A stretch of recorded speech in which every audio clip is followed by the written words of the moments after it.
संसद के मॉनसून सत्र का आखिरी हफ्ता, कृषि कानून और जासूसी कांड पर टकराव का अब तक नहीं निकला हल, सदन में हंगामा जारी। लोकसभा और राज्यसभा में स्वतंत्रता सेनानियों को श्रद्धांजलि देने के बाद बरपा हंगामा, दोनों सदनों की कार्रवाई करनी पड़ी स्थगित। 11:30 बजे लोकसभा की कार्रवाई फिर शुरू हुई। पेगासस मुद्दे पर लोकसभा में चर्चा की मांग, कांग्रेस नेता मनीष तिवारी ने दिया स्थगन प्रस्ताव। लेफ्ट सांसद एलामराम करीम ने राज्यसभा में दिया नोटिस, पेगासस पर चर्चा की मांग। आज लोकसभा में रखे जाने हैं 6 बिल, ओबीसी लिस्ट में संशोधन का अधिकार राज्यों को देने वाला बिल शामिल। संसद तक पहुंचा दिल्ली में नाबालिग के साथ हुए अपराध का मामला, आम आदमी पार्टी संजय सिंह ने दिया राज्यसभा में शून्यकाल का नोटिस। ओवैसी ने भी लोकसभा में दिया स्थगन प्रस्ताव का नोटिस। हज हाउस के विरोध में महापंचायत बुलाने का हंगामा। रविवार को 10 विपक्षी दलों ने जारी किया साझा वीडियो, प्रधानमंत्री पर अपनी बात नहीं सुनने का आरोप लगाया। आज संसद परिसर में टीएमसी सांसदों ने किया प्रदर्शन, त्रिपुरा की बिप्लब देब सरकार पर मढ़ा टीएमसी कार्यकर्ताओं पर हमले का आरोप। ममता के भतीजे और टीएमसी सांसद अभिषेक बैनर्जी की बिप्लब देब को चुनौती, कहा 1.5 साल के अंदर उखाड़ फेंकेंगे सरकार। मध्य प्रदेश विधानसभा का मॉनसून सत्र शुरू, विधानसभा में 1161 शब्दों के इस्तेमाल पर लगाई गई पाबंदी, इन शब्दों को अमर्यादित करार दिया गया। शिवराज सरकार के शासन में विधानसभा की बहस में वेंटिलेटर शब्द को भी माना गया है अमर्यादित, विपक्ष का आरोप, कोरोना इंतजामों पर चर्चा में आरोप से बचने के लिए सरकार ने ऐसा किया है। मध्य प्रदेश विधानसभा में गुंडे, तानाशाही और जनसंघी शब्द बोलने पर भी पाबंदी। मध्य प्रदेश विधानसभा के लिए पप्पू पास हो गया, दादागिरी, चोर मचाए शोर, मिर्ची लग गई, हत्यारे, शर्म करो, झूठ का पुलिंदा, चमचा जैसे शब्दों पर प्रतिबंध। मध्य प्रदेश विधानसभा में शब्दों की नई नियमावली से विपक्षी बोल के क्लब हुए लॉक हुए, कई मुहावरों और कस्मों पर गिरी गाज।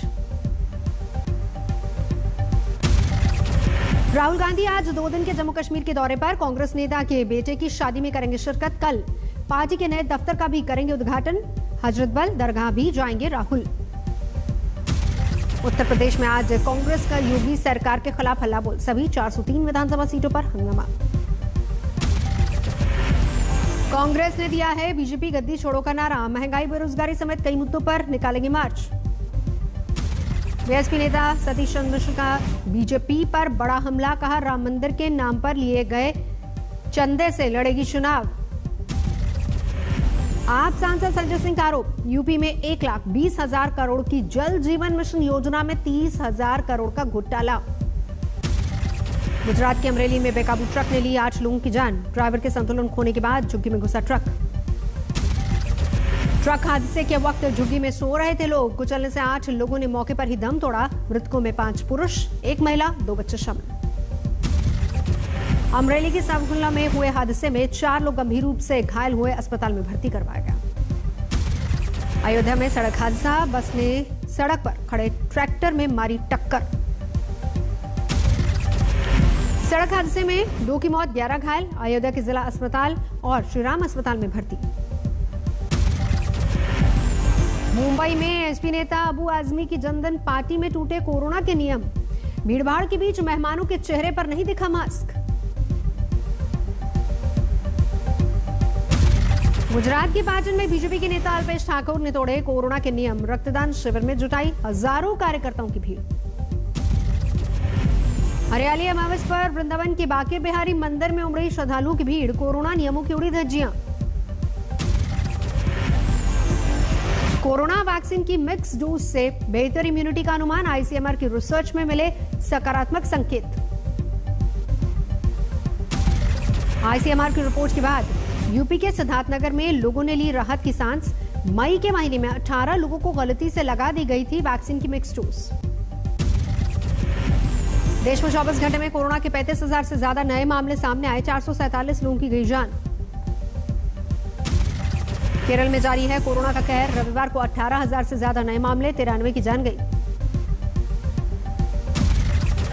महाराष्ट्र में कोरोना के डेल्टा प्लस वेरिएंट के कुल 45 मामले सामने आए। जलगांव में 13, रत्नागिरी में 11 और मुंबई में 6 डेल्टा प्लस वेरिएंट के मरीज। महाराष्ट्र में 15 अगस्त से आम लोगों के लिए शुरू हो जाएगी लोकल ट्रेन सेवा।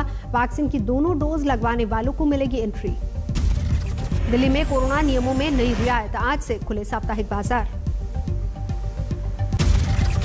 पुलिस थानों पर मुख्य न्यायाधीश एनवी रमन्ना की बड़ी टिप्पणी। सीजीआई ने थाने में मानवाधिकारों को सबसे ज्यादा खतरा बताया। सीजीआई ने यहां तक कहा, थानों में विशेषाधिकार प्राप्त लोग भी सुरक्षित नहीं, उन्हें भी थाने में 3rd डिग्री से नहीं बख्शा गया। Going by the recent reports, even the privileged are not spared 3rd degree treatment.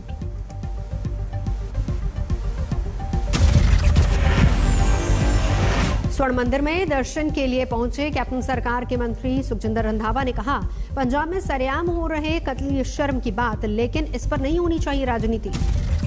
मंत्री सुखी रंधावा ने विपक्षी दलों के बिजली के बिल को मुद्दा बनाने को भी गलत बताया। कहा, बिजली दरों पर आप हो या फिर अकाली दल, सभी झूठा वादा कर रहे हैं।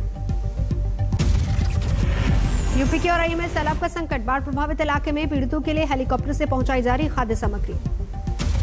सैलाब की वजह से प्रभावित इलाके से काफी दूर खेतों में लैंड करवाया गया हेलीकॉप्टर। खाद्य सामग्री के पैकेट्स लूटने की मची होड़। झांसी में मूसलाधार बारिश के बाद माताटीला बांध का बढ़ा जलस्तर, बांध के कई गेट खोले गए। माताटीला बांध से छोड़े गए पानी के बाद बेतवा नदी में उफान, नजदीकी इलाकों में सैलाब का संकट।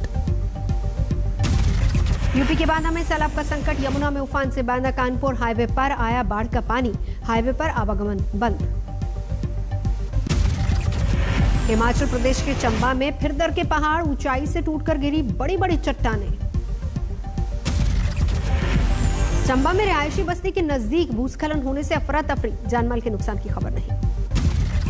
उत्तराखंड के काठगोदाम में तेज बारिश से कलसिया नाले में उफान, रिहायशी इलाकों में डर का माहौल। धौलपुर में मूसलाधार बारिश के चलते नदियों में जोरदार उफान, पुल के ऊपर बहते पानी में जान जोखिम में डालते दिखे लोग। धौलपुर में पार्वती नदी के बांध के गेट खोलने और से बिगड़े और हालात, 3 दर्जन से ज्यादा गांव बाढ़ की चपेट में, डूबने से 2 लोगों की जान गई।